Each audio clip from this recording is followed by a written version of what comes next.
Bonjour à tous, on se retrouve dans cet épisode 4. Donc hier on s'était retrouvé quand on avait mis le démarreur en place puis ça avait coupé. Donc du coup là on se retrouve aujourd'hui, on fixe le démarreur définitivement.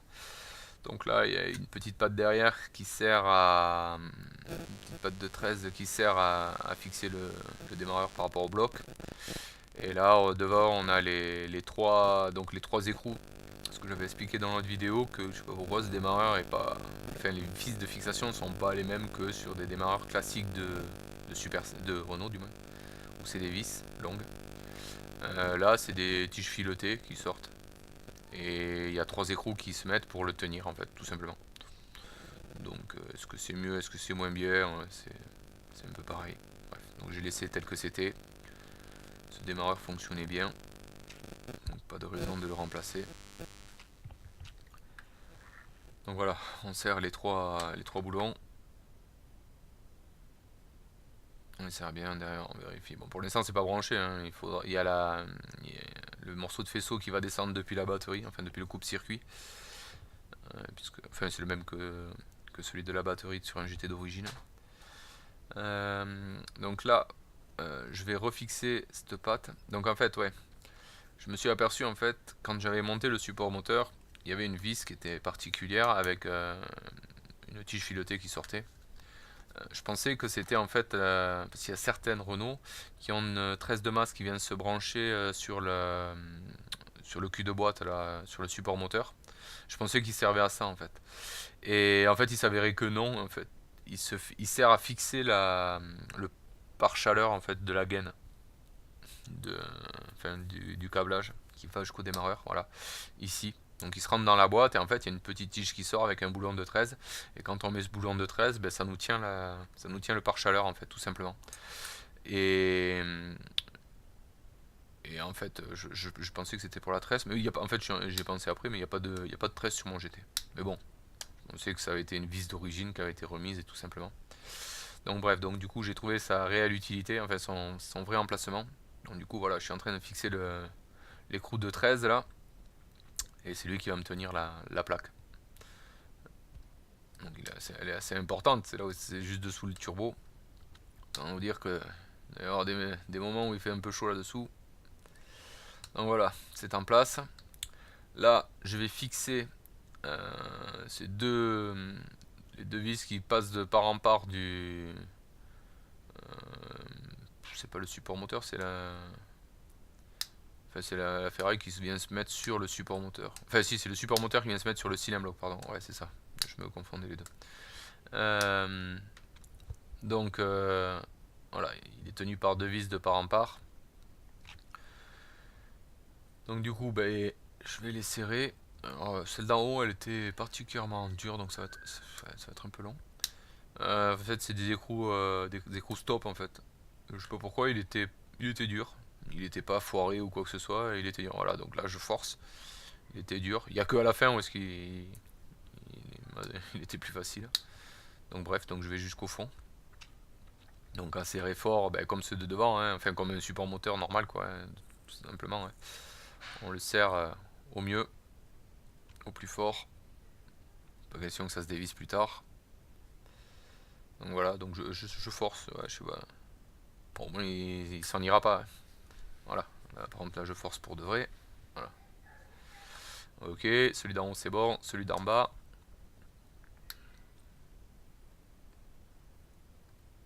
Donc je le serre. Pareil qu'en haut donc. On serre fort.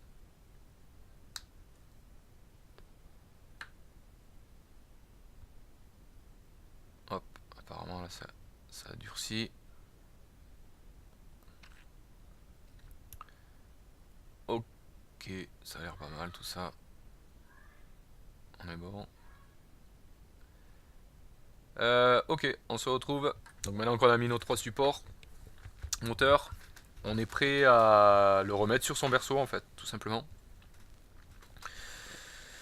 Donc là j'ai retiré les écrous que j'avais mis au bout de mes cylindres blocs, de mes supports, mes deux supports avant. Donc en fait, ben là, je vais mettre celui côté boîte en place dans le trou. Ben, le moteur tout seul se penche en fait. Donc du coup, ben, celui-là, il s'y est mis plus ou moins tout seul, hein. Donc on met l'écrou au moins, juste pour pas qu'il se ressorte, hein, tout simplement.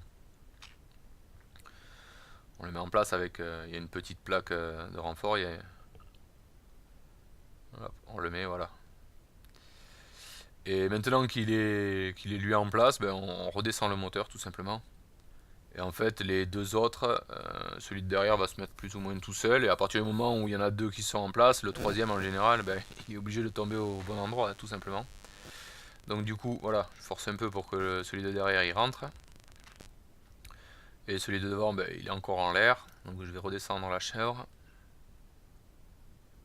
Voilà. Et il va venir se mettre, ben, souvent comme les troisièmes supports quand on fait ça. Il se met à 1 cm, 1 cm et demi à côté. C'est souvent comme ça. Donc du coup, bah, il suffit de donner un petit coup sur l'axe pour le faire rentrer dans le trou. Donc on le fait pas avec les doigts, hein, bien sûr, parce qu'il y a tout le poids du moteur qui retombe dessus. Enfin là, il y a la chèvre qui est là, mais bon. Voilà, à partir du moment où on le rentre, il tombe dedans et voilà, notre moteur est plus ou moins déjà en place. Donc là, je vais m'apercevoir, voilà, que le crochet de remorquage en fait sert de contre-plaque en fait. La vis du support rentre dedans. Et après, quand on met notre écrou, en fait, ça tient le berceau, ça tient le support au berceau, et derrière, il y a voilà, il y a le crochet de remorquage. Sauf que du coup, j'ai ma vis qui est trop longue, et qui m'empêche de le remettre comme il faut. Donc là, c'est bon, j'ai réussi, j'ai mis l'écrou, ça c'est réglé. Donc on va passer derrière, voilà. On met cet anti-vibration. Je pense que ça sert à ça, je sais pas trop à quoi ça sert. Ça y est pour les GT, cette pièce. Je sais pas trop à quoi ça sert. Si quelqu'un a la réponse, il peut le mettre dans les commentaires. Ça pourra faire avancer la culture générale. Enfin, je le remets, hein. Ça, la rondelle et l'écrou. Donc là, on va resserrer les trois. Voilà. Donc, ouais, il y en a un, c'est un 17 en fait. Il y en a deux, c'est les 17, il y en a un, c'est un 16 en fait. Bah, c'est le problème, c'est un GT2 rallye. Il a 30 ans et il a été démonté, redémonté, redémonté. Il sera redémonté plus tard, je pense. C'est pas la dernière fois. Enfin, c'est le but. Quand on fait ça, le but n'est pas de le redémonter, mais bon. Il aura des moments difficiles. Donc du coup, il n'y a plus beaucoup d'écrous qui sont d'origine. Tout a été démonté. Enfin, je pense que de toute façon, tous les écrous d'un GT de rallye comme ça, qu'à 30 ans de rallye, ils ont tous au moins été démontés une fois ou deux. Et donc des fois, voilà, il y a des vis qui sont plus d'origine. C'est pas comme quand on démonte un GT, enfin, ou une voiture d'origine de toute façon, hein, comme quand on travaille dans un garage ou n'importe quoi. Ou quand on démonte, ben, on repère nos vis et on les met dans un coin et puis voilà quoi. Là, c'est des moteurs, voilà, moi ça fait, je l'ai démonté en décembre et on est en avril. Donc déjà, moi ça fait 4 mois que je l'ai démonté. Et c'est pas moi qui l'ai démonté en plus. C'est un collègue, ben, c'est mon collègue qui m'a refait la boîte en fait. Comme, ben, j'ai jamais ouvert de boîte en fait. Je n'ai pas assez de connaissances. Enfin, a priori, il paraît que c'est pas difficile, mais bon, je l'ai jamais fait. Donc c'est mon collègue qui me l'a, ben, celui qu'on va voir à la fin de la vidéo en fait. Vous allez le voir après, qui va venir m'aider à mettre le moteur en place. C'est lui en fait qui l'a pris et qui m'a démonté le moteur en fait. Enfin, l'ouvrier. Donc c'est pour ça que je cherche un peu mes boulons. Donc on revient devant. Donc là on a fixé notre support moteur arrière. On revient devant pour fixer nos deux écrous de 16. Là par contre c'est de 16. Hop. On les serre donc fort comme derrière. C'est partie importante du comportement du GT. Si ça se dévisse, ça va vibrer dans tous les sens. Ça va être désagréable.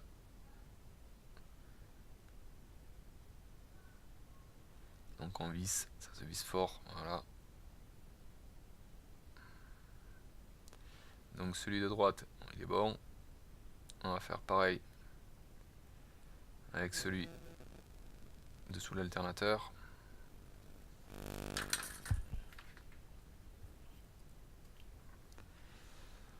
Voilà, on voit qu'il y a le crochet de remorquage qui bouge avec. Bah il va arrêter de bouger hein, de toute façon, une fois que ça va être serré. Ça tient tout en place. Comme ça quand on se fait remorquer, ben, on tire le moteur, on tire tout quoi. On tire pas que le verso. Voilà, on le serre bien. Ok. Voilà.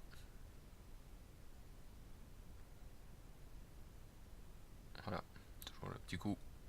Allez, ça roule. Donc les supports moteurs, ça y est. Le moteur est fixé sur le berceau.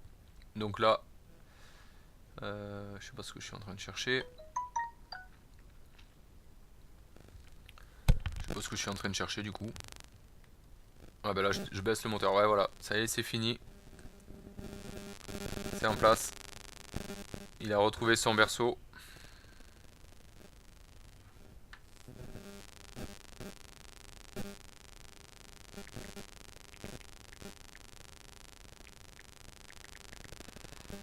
Là la sangle elle sert plus à rien.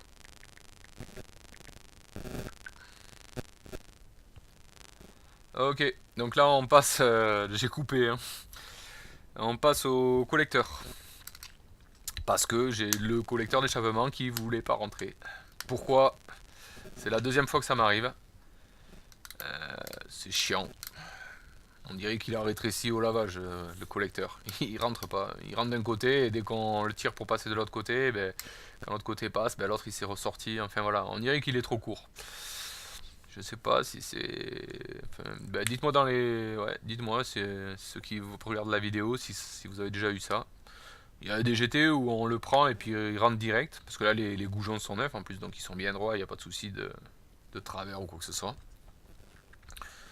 Et j'avais un autre GT que j'avais fait et pareil.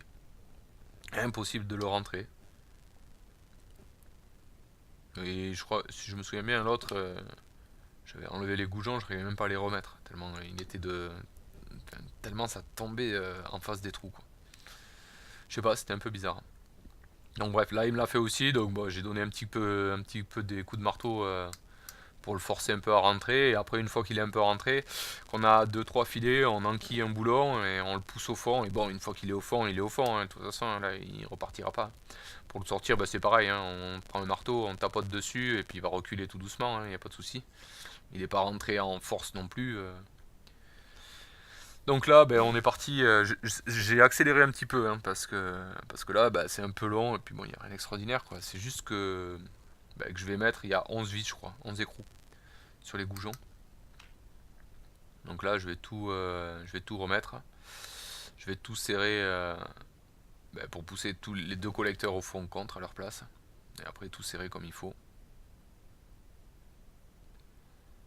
Donc là, je suis parti chercher je sais pas quoi. Ah, le petit cliquet. Ouais, c'est plus facile de faire le petit cliquet là, cette opération là. Voilà. Donc là, voilà, là, je suis en train de le serrer et je pense que je l'envoie au fond en fait. Il se met en place.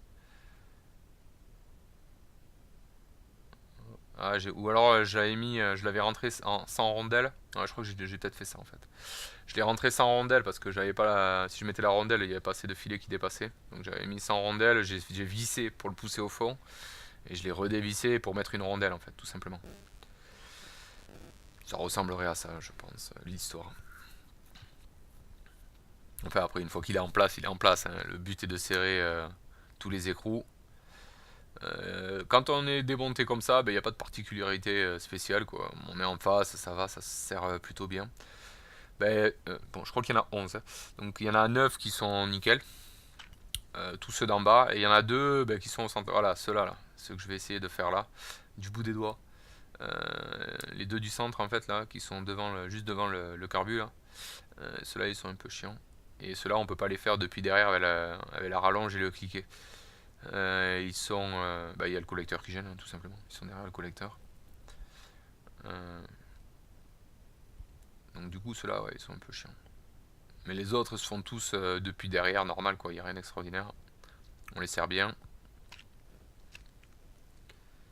Voilà, je me galère un peu. Ceux-là, il faut les faire du bout des doigts, voilà. Il faut mettre la rondelle et après, il faut. Ah non, là, je suis sur un autre. Là, je suis revenu sur ceux d'en bas. Celui-là il se sert bien, voilà, on est en face. Voilà, je suis en train de mettre ceux du bas qui devaient manquer.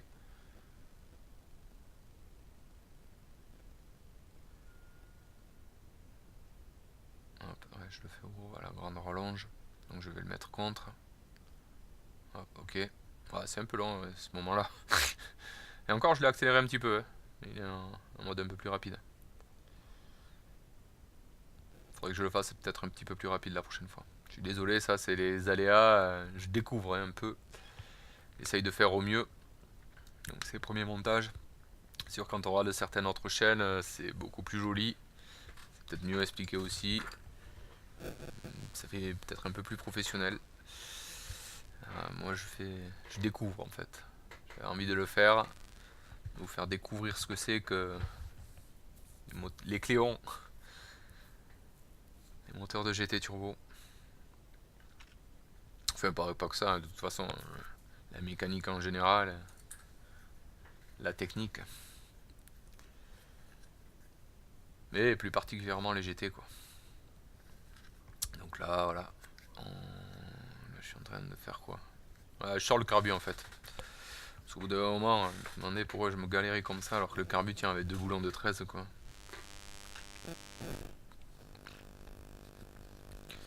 Donc là je retire les deux de 13.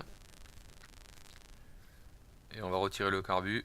Comme ça au moins ce sera plus facile pour mettre les deux vis que je vous disais, celle du. Voilà. Celle du milieu là. Hop, je pose le carbu au fond. Et là du coup, voilà, on va passer. Ah non, là je touchais le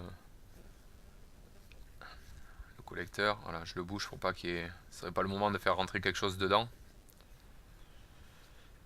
À ce stade là. Donc là maintenant on a un peu plus de place pour mettre les deux boulons.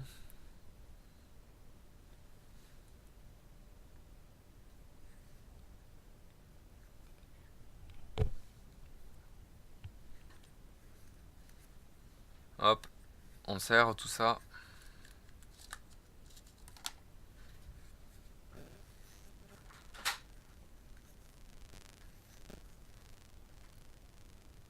Allez, c'est parti. Voilà. Je pense que je vais faire le tour. Et voilà, je suis parti pour faire le tour. Là, on les fait tous un par un. Donc 1, 2, 3, 4. 4, 5. 6.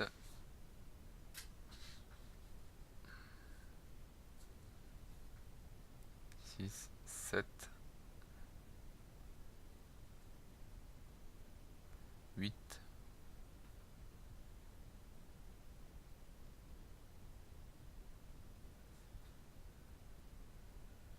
8, 9 et 10. Ah, bon, j'en ai peut-être raté un alors. Il me semble qu'il y en a 11 d'origine. Enfin, d'origine. C'est d'origine. Donc là, les deux du milieu là, ce que je vous disais là. Donc ceux-là on les. Bon, une fois qu'on a sorti le carbu là, c'est un peu plus facile. Du coup, on accède avec la clé. On a pu les rapprocher bien avec les doigts de toute façon, donc il y a juste les derniers coups de clé à mettre. Ça roule. Donc ça, une fois que c'est fait, on va pouvoir remettre. Je sais pas si je suis parti, voilà, chercher la tôle. Le pare-chaleur en fait, qui se met sur le collecteur. Hop. Donc on met les vis qui servent à tenir. Ben là, la plaque qui tient le ressort aussi. Et là, ben, l'autre côté, enfin on va le voir là. Je vais le serrer. Je vais le serrer dans le vide. Il est foiré. Donc je vais le serrer à Loctite, je pense. Parce que bon, il sert à tenir la plaque. Et il sert à tenir, il y a les deux équerres là. Il y en a une qui tient le ressort du papillon et l'autre qui sert à l'arrêt de gaine. Elle sert à tenir, mais bon, il y a un boulon derrière de 13 qui tient plus. Donc, du coup, elle est là pour. Enfin, elle sert pas à rien, mais bon. Donc, du coup, je pense que je vais aller la bloquer en fait à l'intérieur. Donc, on remet la descente d'échappement avec sa patte. Importante la patte qui se fixe sur le bloc. C'est celle qui sauvera peut-être votre collecteur à un moment donné. qui évitera peut-être des fissures. Enfin, c'est surtout pour les collecteurs inox aussi. Enfin, il y avait eu un grand débat. Mais bon, en tout cas, elle est importante. Elle empêche d'avoir tout le poids de la ligne, parce qu'il y a plein de GT qui l'ont plus. Elle empêche d'avoir tout le poids de la ligne sur le turbo en fait. Sur la bride du turbo en fait. Et quand tout ça chauffe, que c'est rouge incandescent, enfin voilà, il y a des déformations qui se feront. Et donc du coup c'est bien de l'avoir parce que comme ça au moins ça enlève du poids sur le collecteur.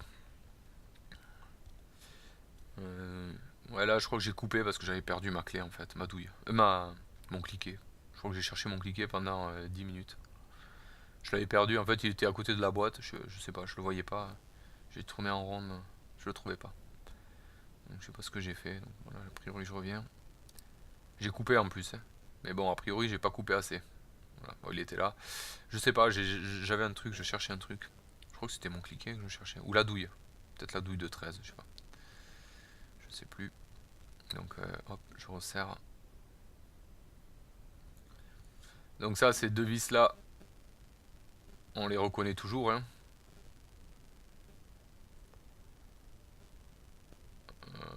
Ben là je resserre. Ouais, je sais pas, c'est un peu bizarre aussi ça. Ouais, je suis toujours en train de serrer, bon. Ah non, c'est bon, il est ciré fort. Ouais, ces deux là, on les retrouve toujours en fait. Parce qu'elles sont toujours rouillées ces deux vis. Donc voilà, elles se vissent facilement. Des fois, elles sont un peu chiantes à sortir parce qu'elles sont rouillées. Donc des fois, elles sont un peu chiantes à retirer. Elles grincent. Donc là, ben, on les serre les deux bien pour qu'il y ait une bonne étanchéité au niveau entre le turbo et la descente. Hop. Ok. Ça c'est fait. Ok. Mais bon. On va serrer l'autre au fond. Celle-là elle est importante. Enfin après chacun a sa théorie, hein. Moi personnellement, celle-là, je tâche toujours de la remettre. Et je sais que je l'ai sur mon autre GT Turbo. J'ai un autre GT Turbo d'origine. Donc lui c'est un des projets qui suivra aussi. Que je vais restaurer. Parce qu'il est rouge et qu'il est fané. Et que le moteur, j'avais démonté une partie. Donc j'avais un ancien moteur dessus. Avec une injection de 21 de litre turbo à l'éthanol. Et avec GT 1720. Et avec collecteur inox. Et justement, il y avait eu des grands débats sur les Raceland. C'est un Raceland. C'est les premiers qui avaient été vendus par GT Turbo Online à l'époque. Parce que je suis un des deux fondateurs de GT Turbo Online. Donc c'était les premiers qu'on avait rentrés à l'époque. Et donc je m'en étais acheté un. Et j'ai jamais eu de soucis avec. Alors qu'il y en a qui ont fissuré ou quoi que ce soit. Et pourtant, j'avais bien remis moi les pattes justement. Donc c'est peut-être ça qui lui a sauvé la vie. Donc on le verra de toute façon ce collecteur dans une des prochaines vidéos, dans un prochain projet en fait. Puisque je vais attaquer une restauration complète de mon GT là. Je finis mon GT de rallye. Et derrière j'attaque mon GT pour me faire plaisir. Pour pouvoir rouler tranquille. Donc voilà, on a fini avec la descente d'échappement. Maintenant on remet le pare-chaleur. Hop, il tient par deux vis. Donc il y en a une en haut là. Ouais, ça y est, j'ai réussi à la mettre. Et il y en a une de l'autre côté. Alors, je remets un peu, parce qu'il a vécu un peu ce pare-chaleur. Voilà, il y en a une de l'autre côté. Mais il est toujours d'un seul morceau. Il est assez propre. Hop, donc là, on le remet. Voilà, il tient avec deux vis. Donc voilà ce qu'il en est du montage des collecteurs. On se retrouve devant le moteur. Donc j'ai demandé à Mathieu de venir m'aider. Il y a un collègue qui a un GT Turbo qui lui aussi aura un projet dessus. Puisque j'ai fait un covering sur le mien en fait. Mon GT est blanc à la base celui-là. Donc je l'avais fait en gris, la déco Diac. Et Mathieu est en train de remonter un GT pour le rallye et pour la piste aussi. J'étais préparé. Et il le voulait en noir mat, donc du coup on va faire un covering dessus noir mat. Donc du coup il est venu me donner un coup de main à remettre le moteur parce que tout seul c'est un peu chiant, c'est un peu comme la boîte, on peut le faire mais bon on se galère. Donc du coup là l'idée c'est on lève la caisse du GT pour pouvoir y glisser le moteur dessous. Voilà, ça c'est fait. Sauf que là je vais aller sortir le frein à main, voilà, pour pouvoir bouger la caisse. Sauf que là on avait le moteur qui était un peu de travers en fait, qui était pas bien parallèle avec la voiture en fait. Donc du coup on va essayer de. On essaye, on bidouille, on bidouille, on bidouille. Enfin, toujours pareil, les rois du bidouillage. Voilà, on décale les moyeux. Mais on n'est pas parfaitement dans l'axe. Le problème c'est qu'il est posé sur la chèvre. Il est déjà enfin, il est à la limite de tomber sur le côté gauche. Il tient sur le triangle. On tombe pas, voilà, on tombe pas nickel. Donc ouais, Mathieu essaye de tirer un peu dans tous les sens. Mais on est vraiment de travers. Donc du coup, on va changer d'idée.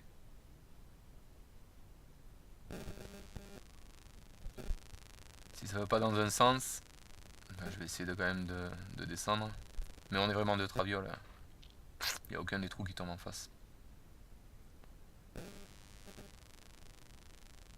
Ouais, on va essayer de faire pivoter un peu le moteur là. Ouais, c'est ça, c'est ce qu'on va essayer de faire.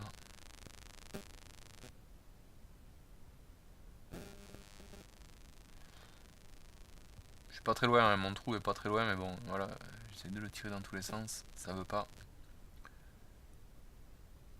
Donc du coup, on va changer de stratégie. Quand ça veut pas dans un sens, on essaye dans l'autre. On va le remettre sur chandelle, on va repositionner la caisse sur ses chandelles. Voilà, il me lève un peu, je mets la chandelle. Hop.